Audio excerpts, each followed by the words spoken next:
자, 안녕하십니까. 개론 이영섭 선생입니다. 저희 방문가게 가장 시그니처 프로그램 아시죠?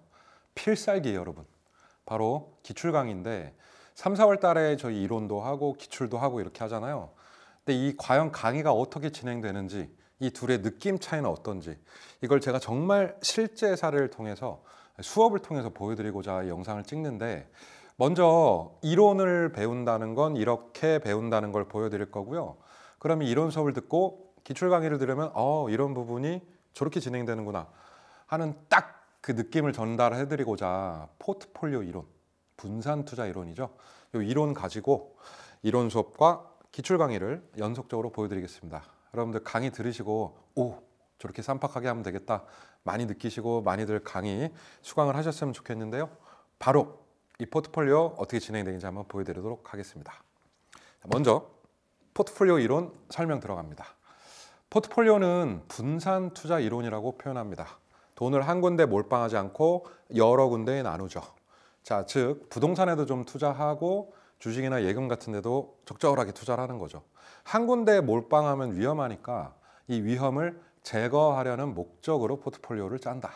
그렇죠? 목적은 딱 하나예요. 위험의 제거. 그러면 시험에서 늘 다루는 기본적인 이슈는 바로 포트폴리오의 위험입니다. 위험은 이론적으로 두 가지로 구성이 되는데요. 체계적 위험과 비체계적 위험이 있습니다. 여러분 외우실 때 체계와 비계가 있다. 이렇게 외우면 정말 좋습니다. 자, 당연히 무슨 뜻인지 물어볼 수 있겠죠. 첫 번째, 체계적 위험은 시장 전체 위험이에요. 그러니까 내가 포트폴리오를 짜놨는데 그것과는 무관하게 시장의 시스템 전체에 영향을 미치는 거죠.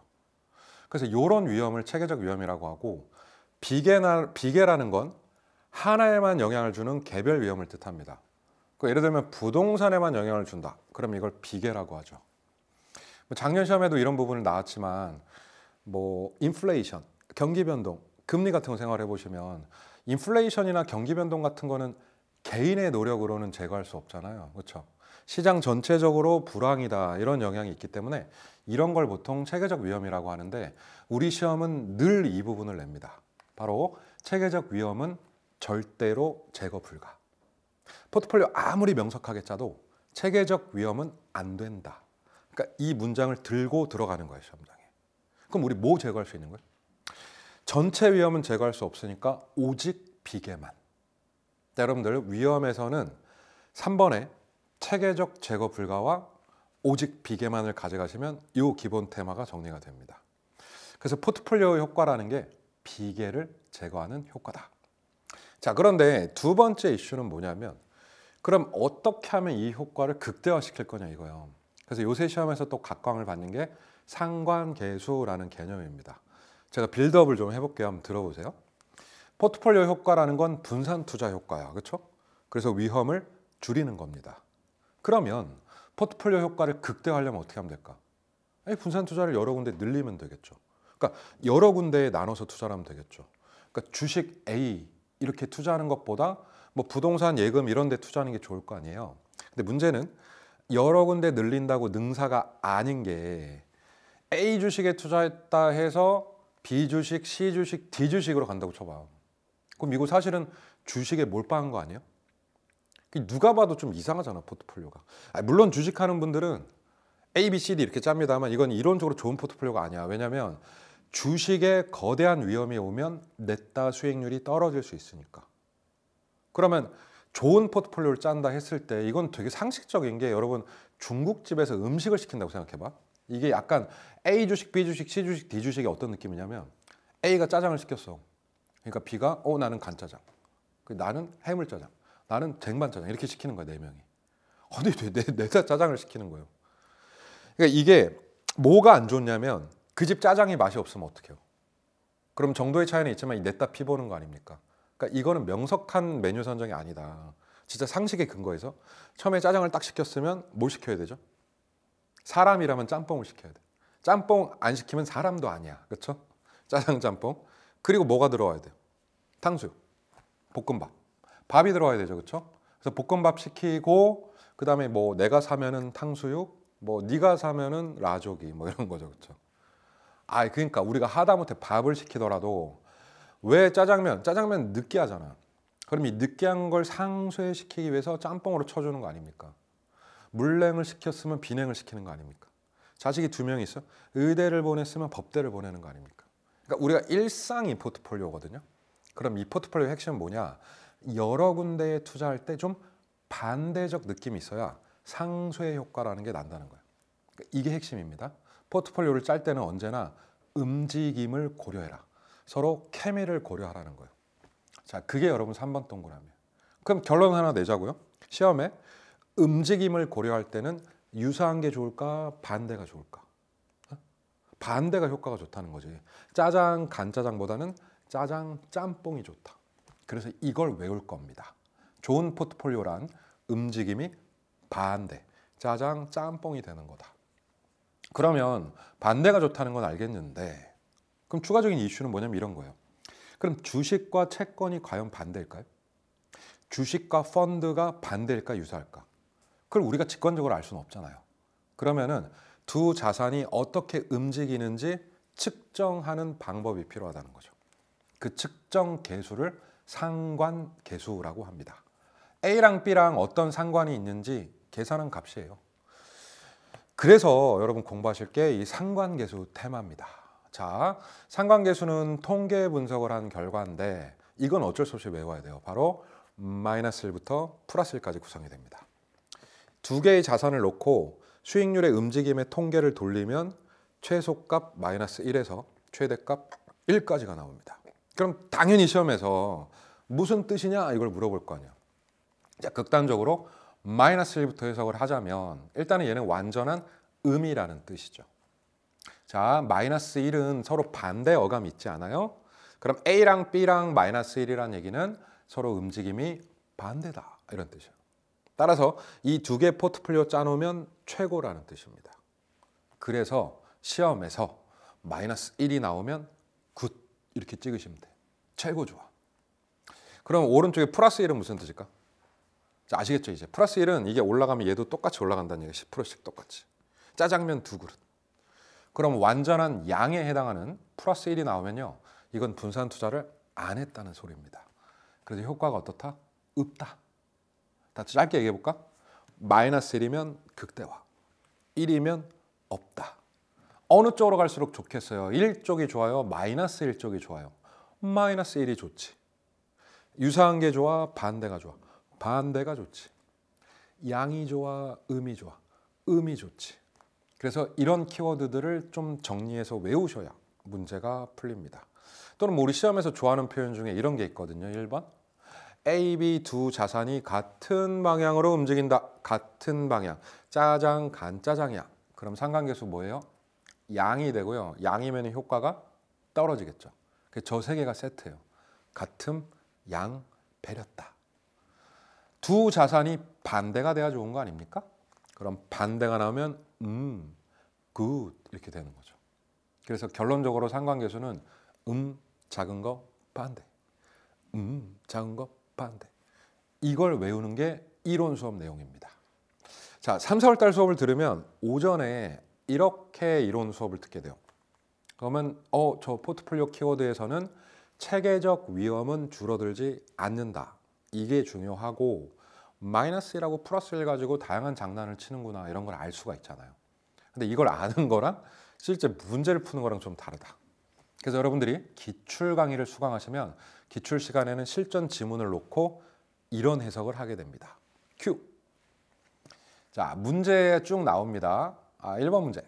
포트폴리오 이론에 관한 설명으로 틀린 것은 30회, 32회, 33회 연합 문제입니다. 자, 틀린 것은요. 1번. 포트폴리오 이론은 여러 종목의 분산 투자 맞죠? 분산 투자함으로써 위험을 줄인다. 위험을 줄이면서도 안정된 수익을 얻으려는 것이다. 좋습니다. 1번은 맞는 지문이고 2번. 분산 투자 효과는 포트폴리오를 구성하는 자산의 종목의 수를 늘릴수록 체계적 위험이 감소. 자, 스탑. 체계적 위험이 감소. 체계적 위험이 감소. 틀리지 않았어요? 우리 뭐 외우자고 했지 아까? 체계적 위험은 제거할 수 없다. 그러니까 얘가 틀린 말이죠. 그래서 정답이 2번에서 바로 툭 튀어나옵니다. 저 말이 계속 시험에 나옵니다. 가장 중요하죠. 3번. 포트폴리오 전략에서 구성 자산 간의 수익률이 어떤 방향? 반대. 반대 외워야지. 반대 강조했잖아요. 일어나면서 반대. 반대면은 굿. 마지막에 효과가 크다. 그러니까 이렇게 나온다는 거죠. 4번의 무차별 곡선, 5번의 최적 포트폴리오 이거 나중에 배우실 거고. 그러니까 첫 번째 문제에서는 사실은 저 2번의 체계적 위험이 줄어든다. 이것만 알면 답이 보이는 비교적 쉬운 문제죠. 그럼에도 불구하고 이론 시간에 저걸 아무리 강조하더라도요. 막상 문제 풀 때에는 되게 핵심적으로 잡지를 못하시더라고요. 그러니까 이런 연습을 이렇게 지문을 통해서 선생하고 같이 해가면서 동그라미 치고 파악을 하는 겁니다. 자, 한 문제 더 풀어볼게요. 이번엔 좀 생각하셔야 되는 문제. 포트폴리오 이론에 관한 설명으로 옳은 것은입니다. 1번. 포트폴리오를 통해 제거 가능한 체계적 위험. 잠깐 스탑. 저 말 또 나왔다. 제거 가능한 체계적 위험이라고? 틀렸잖아요. 포트폴리오를 통해서 제거가 가능한 건 비체계적 위험이죠. 오직 비계만. 뭐라고? 오직 비계만. 이 비계는 개별 위험이니까 개별성에 기인하게 되는 거죠. 1번 나가리. 2번. 개별 자산의 수익률 간의 상관계수가 0. 자, 스탑. 0. 저 0 얘기한 적 있나요? 수업 시간에? 없는 것 같은데. 자, 일단 0 체크. 이상하다니. 자, 두 번째 줄. 이때 위험 감소 효과 최대. 자, 끝부분입니다. 효과가 굿. 최대. 몇이었지? 외우고 있어야지. 최대래. 몇이야? 마이너스 1이죠. 그렇죠? 그래서 저 효과 최대는 마이너스 1이니까 0이 틀린 거죠. 듣고 이해하고 마이너스 1이 베스트야. 이걸 안 외우고 어떻게 풀어요, 이 문제를? 그러니까 그런 부분을 찍어드리고 외우고 풀면서 느껴보고 이렇게 하는 겁니다. 3번. 포트폴리오의 수익률의 분포가 중요한 표현 완전한 의미래. 몇이야 몇? 마이너스 1 동그라미. 와, 이 마이너스 1 보인다니. 그럼 마이너스 1이면 굿. 완전 제거할 수 있어. 좋아. 두 번째 줄에 자산 비율을 조정하면 비계를 0까지 줄일 수 있다. 자, 비계를 0까지 줄인단 말은 위험을 완전하게 제거할 수 있는 거죠. 바로 답이 되는 겁니다. 아시겠나요? 최대가 되려면 몇이다? 마이너스 1. 자, 여러분 화면에서 2번 지문과 3번 지문을 한번 같이 보는 것도 의미가 있어요. 2번에서 효과가 최대가 된다는 말과 3번에서 비계를 0까지 줄인다는 같은 말이거든요. 그러니까 이 기출지문을 계속 여러 개를 보면 같은 말을 또 다르게 표현하는 이런 포인트도 찾을 수 있어요. 그럼 2번이든 3번이든 둘 다 마이너스 1이 돼야 맞는 거죠. 아, 그러니까 이게 되게 중요한 거구나. 맞잖아. 중요하잖아 지금. 그럼 마이너스 1은 최대다를 외워야 되는 걸 한 번 더 되뇌일 수 있죠. 이런 걸 하고 싶은 거예요. 수업 시간에 제가. 이런 강조적 포인트를. 자, 4번. 두 개의 자산의 수익률이 서로 어떤 방향? 그러면 다른을 따야죠. 다른 방향이면 좋은 거예요. 짜장, 짬뽕, 다른 거. 그럼 상관계수가 몇이게? 양이게, 음이게. 그러면 음이죠. 그러니까 이 문장은 벌써 틀렸어요. 음이 돼야 되고 서로 반대가 되면 효과가 굿. 그럼 마지막에 효과가 커진다라고 가야 되죠. 자, 저 4번 지문을 보시면 과연 내가 혼자 풀면서 저 3포인트를 잡을 수 있을까? 다른 양 작아진다. 이게 아구가 안 맞잖아요. 다른 커진다. 그래서 이 포인트를 잡아주는 게 공부의 핵심이죠. 5번. 포트폴리오를 구성할 때 상관계수에 상관없이 효과가 있다고? 말이 돼? 상관없이 효과가 있는 게 아니라 포트폴리오의 상관계수에 따라 효과가 달라진다라고 해야죠. 왜냐하면 1이면 효과가 없잖아요. 그러니까 상관계수 상관없다는 얘기를 하시면 안 되죠. 그래서 이번에 지금 이 오지선다를 내가 분석할 줄 알면 포트폴리오에서 나오는 문장을 웬만한 건 맞출 수 있다는 얘기예요. 그래서 이런 것들을 이론에서 키워드를 배우고 문제를 푸는 거죠. 사실은 저런 문장의 키워드가 계속해서 외워지면 좋은데 계속해서 외워지려면 어떻게 해야 될까? 반복을 해야죠, 키워드를. 그러려고 또 우리가 활용하는 게 익힘장 아니겠습니까? 아따, 오늘 책 장사 많이 합니다. 자, 저희 익힘장 하는 거 아시죠? 네, 이 익힘장을 여러분 공식적으로 구매할 수 있는 링크가 나와 있습니다. 그래서 이 익힘장에는 지금 말씀드린 저런 키워드들 다르다, 음이다, 커지다를 연습할 수 있게 아시죠? 방문각 익힘장? 이 익힘장 활용하고 있는데 저희가 프로모션을 위해서 만들었던 이 책을 공식적으로 판매하게 됐습니다. 그래서 하단에 구매 링크도 같이 올려드릴 테니까요. 이론 수업 시간에 듣고 기출 강의 보면서 문장 포인트 잡는 거 연습하시고, 그리고 자잘한 키워드 계속 외우셔야 되니까 익힘장으로 외우면 이 3박자가 우리 시험의 합격의 지름길이다. 그죠? 정말 필살기죠. 그래서 저희 시그니처 이론 기출 강의는 이렇게 진행이 된다라고 강조를 드리고 싶습니다. 한번 본 수업 들어보시면, 제가 지금은 화면에 앉아서 수업을 했지만 어차피 현장 강의가 올라갈 거거든요. 그럼 굉장히 역동적으로 진행되는 기출 강의 느끼실 수 있을 겁니다. 여러분 3, 4월 달에 우리 이론과 기출을 통해서 키워드 꽉 부여잡고 합격의 기틀을 잘 다지셨으면 좋겠습니다. 현장에서 뵙겠습니다. 안녕.